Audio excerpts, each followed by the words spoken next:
Hey everybody, it's Chief Harris, your friendly neighborhood police chief for the city of San Gabriel. I want to welcome you to 411 with the chief for the month of June. We're still doing it virtually, as you can tell, but we're hoping to get back into the city council chambers probably in the next month or so. But we'll certainly put out information and let you know when that occurs. So I do want to welcome you to June. We didn't get any questions this month for 411. I'd like to see that happen a little bit more. Let's get some questions, get people engaged. But hopefully when we get back together in person, folks will start to show up and we can talk about it. So for today, I'm just going to give you a heads up on some of the things that are coming in June, and that way you can start making arrangements or doing the things you need to do. So let's start with June 15th. June 15th is a great day. It looks like we're going to be moving into the yellow tier, and we'll have some impact on the wearing of masks. So you need to refer to the county website, refer to the city website, and they'll give you some specific directions on what we can and can't do. And it looks like we're trying to return to a little bit of normalcy. So get on that as soon as you can. That way you're all ready to roll. And when it's time to shed the masks, we can do it with a smile and get back to living normally. Also, for you daddies out there, June 20th, I think it's the 20th. It is the 20th. It's Father's Day. So all you fathers out there, get ready for your special day. And all you other folks, take care of your dads. Make sure it's a special day for them for all that they do. And just make sure it's a good day for the family. You guys all get together and take care of business. We only get that once a year, so let's make sure we're making the best of it. Also in June, we're going to have some graduations. So I encourage you all to contact the school districts or the San Gabriel Unified School District for the schools that are local and finding out when those graduations are going to occur. They'll have detailed information. But from the police department, I want to wish all the graduates and their families congratulations. It's a long road to get to that point. It's been a challenging year in 2020 after COVID, but you've made it and you've gotten there and it's on to the next phase. And so hopefully we've learned a lot, experienced a lot, grown a lot, and just get ready for life after high school. So again, congratulations to you high school students and you folks from middle school and elementary school that are going to be moving up. Congratulations to you as well. It's going to be a great experience, and you can contact the police department if you need any help with anything at all. But from us to you, congratulations. Another thing that's going to be happening in June is the Host Detail. It stands for Homeless Outreach Special Team. And what they're doing is they go out and they contact people in the community that are homeless, and we try to get them to resources. So we want to make sure we're engaging with these folks outside of any issues of calls for service or any criminal issues that may be present. We want to make sure we're talking to them before that occurs and trying to get them some services and get them to a place where they can feel safe and the community can feel safe. And make sure that we're taking care of that from the police department side of things by seeking those resources. So our host team will have some details going out in the month of June. And as those things materialize, I'll be sure to brief up the public a little bit more. And the last thing is to remind folks that we're going to have a virtual National Night Out in August. We'll be doing it virtually just because it takes a long time and a lot of effort to get the in-person National Night Out thing going the way it should go. So our Community Engagement Bureau really needs to have months advance notice to get all the things done, and we just didn't have that with COVID and some of the other things that we had going on. So we're going to have a virtual one this year, but we will certainly set up to make sure we're having it in person for next year. A reminder to folks in the neighborhood, if you're going to have one at your house, we'll be more than happy to send a team out and go out to your house, observing whatever the rules are at that time with regard to the social distancing or COVID protocols. But you just get a hold of our Community Engagement Bureau and we'll talk about that. Uh-oh, that was my doorbell at home, so I apologize for that. My phone's ringing. I don't know who's there, but I'll check it when we're done here. Anyhow, I want you guys to have a great June and really enjoy the summer. It looks like we're going to get back to normal. We can get out to our parks here shortly, get out to the swimming pools, and really get ourselves ready for the next evolution. So I want to thank you guys for everything you do. Looking forward to seeing you in person, and have a great day.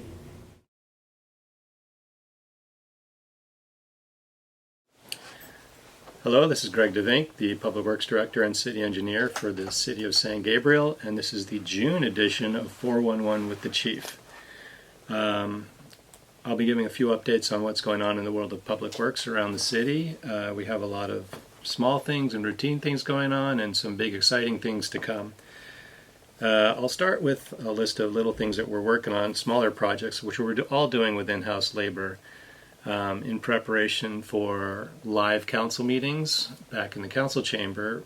We will be constructing some partitions between the council members so that they can all sit up on the stage and have a little clear barrier between them. we actually will be moving the city attorney and the city manager to the front row of the audience chairs so that the council can be more spaced out up on the dais. We started today a project at the police department. Seems like we're always there, but it's a new project over there. They have a covered entryway off Delmar to their main entrance, and it is rotting. We've observed water coming through in some spots, and so today we took the roof off, and the framing under the roof and above the stucco is dry rotted, termite eaten, and growing mold. So all three bad things we found. Because it's damp so long that the way you construct stucco to a ceiling is you nail up the lath to the wood framing, and then you put on 3 coats, a scratch coat, a brown coat, and a finish coat of stucco, 3 layers of cement. Because it's been wet and leaking and rotting so long, some of the stucco is coming loose, and there really isn't a practical way to repair it when it's on a ceiling. And I don't have a lot of faith that the remaining nails that are still holding aren't well on their way of being dissolved. So we decided just this morning to take down everything except the steel perimeter frame, which is in very good condition, luckily. But all the stucco, all the wood, all the roofing's coming down, and we will reconstruct it again, new and safe. Just another in-house project. It's more work than we were hoping it would be, but when you open a can of worms, you find a lot of worms. What else do we have going on? We have just today a report of a sewer backup at the South Fire Station, so we have staff over there right now that are going to snake the line and put in a camera to see what's wrong with it. Actually, both fire departments have sewer lateral problems of backups. We have some projects going on around the city that are funded by Measure W. That's a stormwater grant that was recently passed. This current fiscal year is the first year we received money to do stormwater projects with this particular revenue source. And what we're doing is, right now, a couple of locations in the city have ponding water in the gutters. It happens for a variety of reasons. It's usually tree roots. So we are digging up the gutter and digging down deep, putting in filter fabric, putting in rock, covering it up, and then paving it back with permeable concrete instead of regular concrete. Now, it can't really puddle during a rainstorm, and it doesn't drain well. There might be puddle during a rainstorm, but the puddle won't last. It'll seep and infiltrate into the ground. What else do we have? We have the normal routine work going on of tree trimming and maintaining grounds at the parks and all our irrigation, the metro lots, filling potholes. That kind of work is always happening. We have gotten 3 quotes to order 4-inch conduit, a lot of it. It's a ballpark of, I think, $54,000 for conduit and pull boxes, and what we will be doing with it is trenching it along the south side of Las Tunas, all the way from San Gabriel to the Alhambra city limits. It's about 1.5 miles. We're doing that to expand the fiber network that Metro has funded for us to interconnect our traffic signals for improved monitoring and synchronization. We'll even be able to share our network with the county and adjacent cities to synchronize traffic flow, even intra-agency traffic flow. So it's all in the name of traffic congestion mitigation, but we are jumping on the gun to get Las Tunas done because it's on our plans to pave in the next paving project, which I'll get to in a second on my screen. So staff will be doing that, and staff will also be prepping Las Tunas for paving, where we will be renting a crack sealer trailer again like we did last year and sealing the cracks before we pave, and then we will go back and fill some potholes that are just too wide for the crack seal to fill. And the next paving project that's coming is, let me get sewer out of the way quickly. One more thing in the world of sewer that's coming is that we are putting together plans and specs to reconstruct our existing sewer lift station. It's a very deficient design. It can't handle the nature of the sewage that's flowing into it. And it's a chronic maintenance problem where our staff has to go in there. In the dry well side, we go every 1 to 3 weeks, and we open up the pump impellers and clean them out because it doesn't shed the rags and mops and things that are getting into our sewers, things that shouldn't be in our sewers, are constantly finding their way into that lift station. And so we will be reconstructing it. We have already procured some new submersible pumps with chopper impellers. They're much more robust. They don't need priming. They're just a more reliable system. They're what we hoped would have been there from the start. Right now the system is designed, well, the station is designed where there's a reducer cone. So we have a wet well down low where the sewage flows into, and it works essentially like a sump well in people who have basements. And as the sewer level rises, the pumps turn on and pump it down. That wet well is accessed by a manhole, so it's a large stack. The ceiling of the wet well is around 27 feet down, so it's pretty far down. But as the 4-foot diameter stack gets to the top, up at the surface, there's a reducer cone to a 3-foot opening with a manhole. And these new pumps are too large to go in a 3-foot opening. So our own staff is going to excavate down, take off the reducer cone, put on a 4-inch extension all the way, 4-foot extension all the way up, and put on a 4-foot aluminum hatch so that we can get the bigger pumps in. So staff is going to do that first. Then we're going to set up bypassing so that the station can be cleaned out for the work. And I believe in-house staff is going to pour a sloped concrete floor in the bottom of the wet well. Then the contracted work will start, where a contractor will come and install the new pumps with rail systems on the walls, upgrade all the telemetry and controls, do some valving changes inside the dry well. That's all going to be contracted out. It's a little beyond what we can do in-house. But we are saving an awful lot of money doing the pieces we are doing in-house. And we do have a claim against the designer, hoping to get reimbursed for all of it. Now moving into streets again. This year we have a very large street project coming, and it's no secret that our streets overall are not good. It's probably the most obvious infrastructure weakness we have. Everybody sees it, everybody drives on our streets, and everybody knows they're in poor shape overall through really a deficient maintenance program over many decades, from underfunding more than anything. This map right here, it's available to the public. You can get to it through the city's website. You just go to Departments, Public Works, and then the pop-down menu on the left. The second to the bottom is Maps, and it'll open up this. You can click on Layers, which is this little stack of paper here, and you can turn on all kinds of things to see. And what I'm looking at here is the PCI 2018. We, every 3 years, have to, as one of our grant requirements, do an updated PCI study. And there are industry standards on how to grade a street based on crack size, crack density, potholes, the process, the wear, the roughness, all kinds of things. And it spits out a report and gives every street a score of 0 to 100. And you can see the red are bad, the orange are poor, the yellow is medium, and there's not a lot of yellow. The light green is pretty good, and the green is recently resurfaced or treated and very good. So this is from our 2018 report. And you can see it's about 1/3 bad, 1/3 medium, 1/3 good.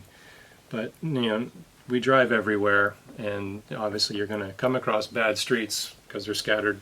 1/3 of the streets you drive on in San Gabriel are really quite poor. The last project we recently completed, just a few months ago, did address a lot of the medium streets, and I explained that in a prior 411 video, where my belief is San Gabriel, really with our funding limitations, will never have good streets if we don't get control over the degrading medium streets when their affordable treatments can stop them from becoming bad streets. We recently did that. It wasn't a very large project. It was overall in the realm of $1.5 million. This next project, we went after a lot of grant funds. We're spending some built-up grant funds. We've even received a new grant fund. We got $250,000 to integrate rubber, which is recycled car tires, into our asphalt, which I was going to do anyway, so I'm excited to have the grant. And we put crumb rubber into the asphalt to make a smoother wearing surface. You actually can notice a bit of a difference if you drive on a street that's rubber asphalt versus regular asphalt. It also adds a little flexibility to it, so I think it may help a little bit with crack migration. So this next project, we got $5.7 million, and we are going to really focus on the worst streets. Not all of them. 5.7 million can't do all of our worst streets, but we can do a lot of them, and I'll go through here which ones we're doing. You can actually see them at home if you load up this map. And it's not 100% guaranteed. We have to go out to bid and see how the bids come in. If there's more money we do available, we'll do more streets. If the bids come in high, we may have to delete a street or two.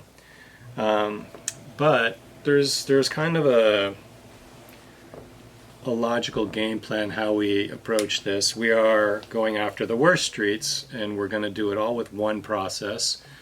I was initially thinking we would do an ARAM process again, putting on a rubber membrane and then paving over that. Instead of slurrying, which we did for the medium streets, we would actually pave 1.7 inches over that. It would look like a brand new street. It would be a thin section with a rubber layer.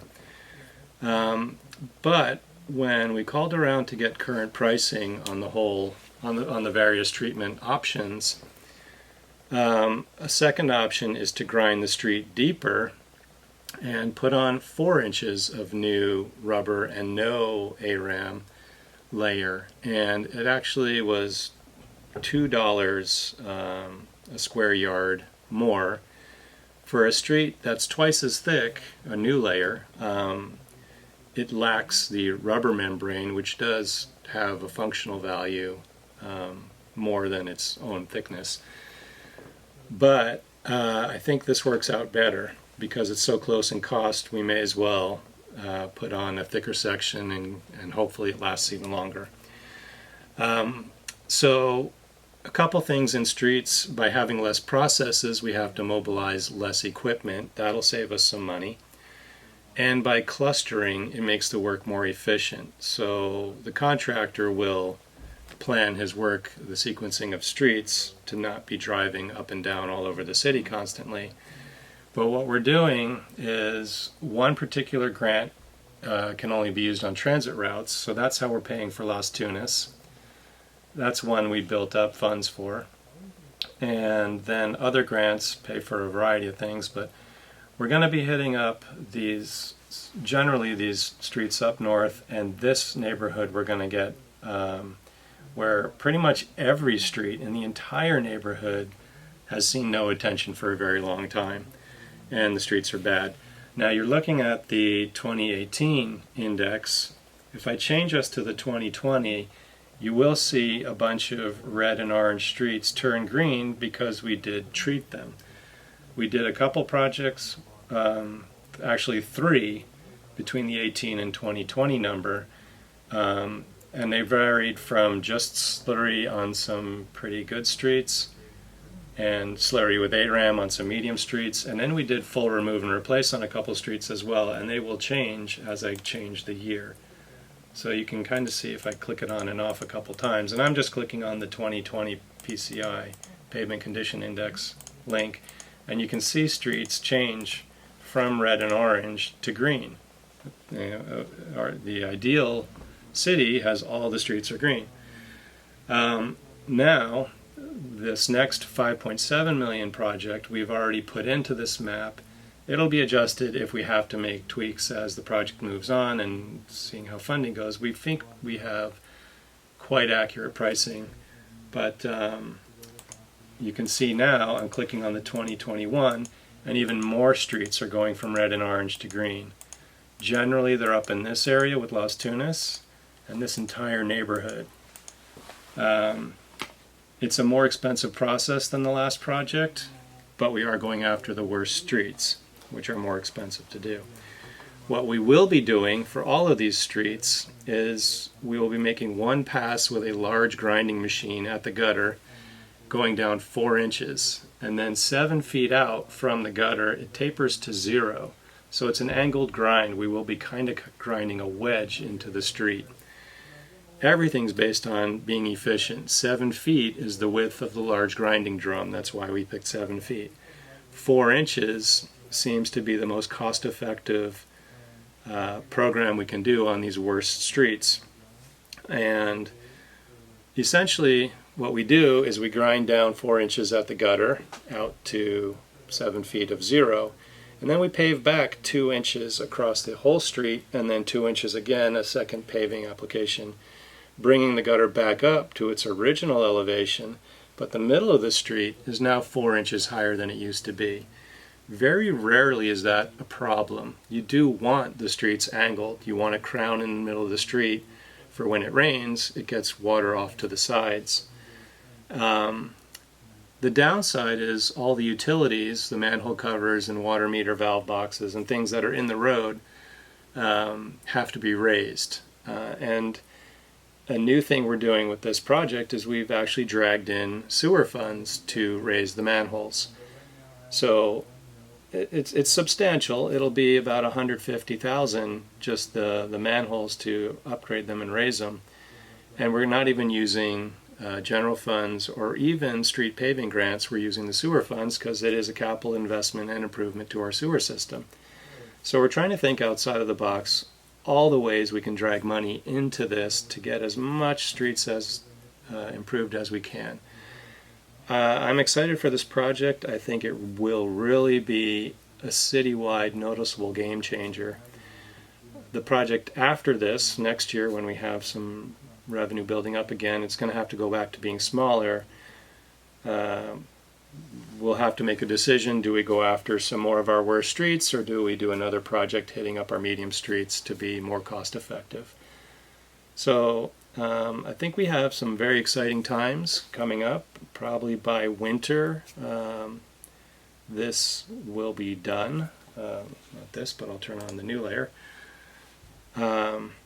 We've already contracted with the county to do our next PCI study. It's actually started already. They have been provided a list of our intended paving streets so that they don't have to inspect them and then we repave them and change the score anyway. But that's already started. I think we will make quite a significant improvement on our pavement index. You'll notice down here Delmar is bad. Everybody knows Delmar is bad, both sides of Valley. That was funded in the past and intentionally delayed because of the Curio Hotel that's being constructed that has to underground their electrical lines, which has to move the sewer to the other side of the street. They will be digging up Delmar quite thoroughly in the next few months, I think. We did, in the capital improvement budget, keep money there, so there is $500,000 approved for repaving Delmar, and we even have a sewer project on the books to do some sewer improvements on Delmar as well. So that's funded. That should happen when the hotel gets around to all their excavation work. There's no point in paving Delmar and having them dig it all up. So that is coming, and then Las Tunas is coming in many ways. Metro has funded over $10 million to reconstruct 3 of the main intersections on Las Tunas. All of those are already in design. Metro has contracted out with a company to start design. They're doing the preliminary investigation, surveying, finding utilities, coming up with plausible tentative plans, looking at traffic studies, which I've already seen. So it is underway. That project, we hope, can pave Valley 200 feet in each direction from each intersection, which is New, Delmar, and San Gabriel.